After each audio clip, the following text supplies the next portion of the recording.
Så blev det weekend, og jeg er på tur med min mindste søn. Som altid så planlægger jeg jo ikke, hvor jeg skal hen, før lige i sidste øjeblik. Og det er der rigtig mange gode grunde til, men det bliver en anden video. Det jeg egentlig havde forestillet mig at fortælle lidt om, det er det her med ChatGPT. Den video jeg udsendte her forleden dag, det er en, der er kommet med en kommentar om, at hvorfor ikke bruge ChatGPT til at komme med forslag til, hvor du skal hen. Så ja, hvorfor ikke? Så det gjorde jeg i går. Og nu er det ikke fordi, pladsen er jo på Park for Night også, så der er ikke rigtig noget nyt i pladsen. Men det er måden, jeg er kommet herud på.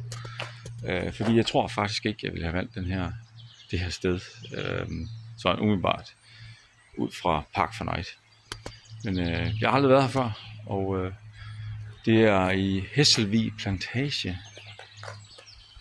Jeg skrev sådan set bare, at vi vil lidt i en skov, og autocamperen er 8 meter lang, og det må ikke være mere end så kilometer fra vores oprindelige plads. Så det skrev jeg ind, og så kom den med nogle forskellige forslag. Så det er en anden måde at komme på eventyr på. Og jeg synes egentlig, det er jo ikke hyldende morsomt, men det var en meget sjov måde at komme ud og opleve noget andet. Men som sagt, så tror jeg ikke, jeg havde valgt den her plads ud fra Park for Night. Men prøv det.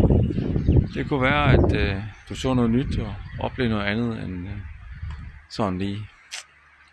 Hej.